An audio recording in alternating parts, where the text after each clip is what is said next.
नमस्कार मित्रांनो, आज मी आपण बनवणार आहे कोलंबीचा ठेसा. कोलंबीचा ठेसा बनवणार आहे. लोक शेंगदाण्याचा ठेसा म्हणतात, आपण कोलंबीचा ठेसा बनवूया. आणि तेल थोडा गरम होऊ द्या. कोलंबीचा ठेसा. हे बघा, कोलंबी घेतलेली आहे, पिसून म्हणजे खांडून घेतलेली आहे. कोलंबी खांडून घेतलेली आहे. आणि आपल्याला जास्त न म्हणजे आपल्याला कमीच बनवायची आहे. आणि आता आपला तेल गरम झालेलं आहे, तर पहिले टाकूया आपण राय. टाकल्यावर थोडंसं जिरं टाकूया.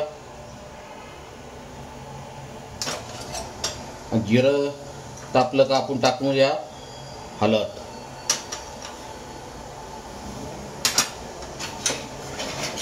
जास्त मोठी मिरची हे नाही आहे, रेसिपी मोठी नाही आहे, कमी आहे, छोटी आहे. 4 या 5 मिनिटाची होईल.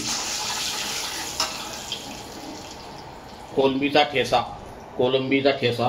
आणि आता आपण ठेसा टाकूया.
चांगलं आपलं मिरची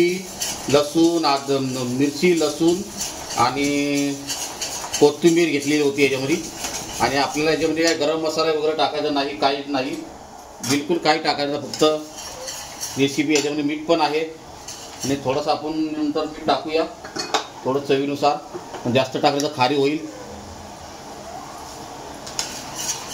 आणि आता आपण टाकूया ठेसा म्हणजे कोलंबी.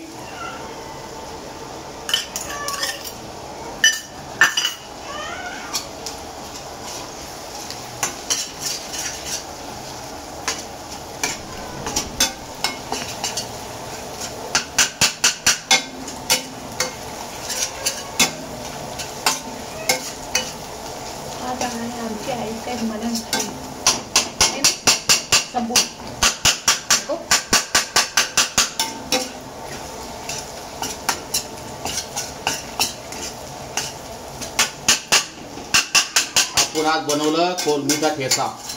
याच्यामध्ये पाणीचा पण यूज नाही करायचा, फक्त याच्यामध्ये शिजवायचं आपल्याला आहे.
ह्याच्यामध्ये काय सिंपल डिश आहे. ह्याच्यामध्ये जास्त काय मसाले टाकले नाही, फक्त हळद, थोडासा गोडा मसाला टाकलेला होता कारण चवीनुसार.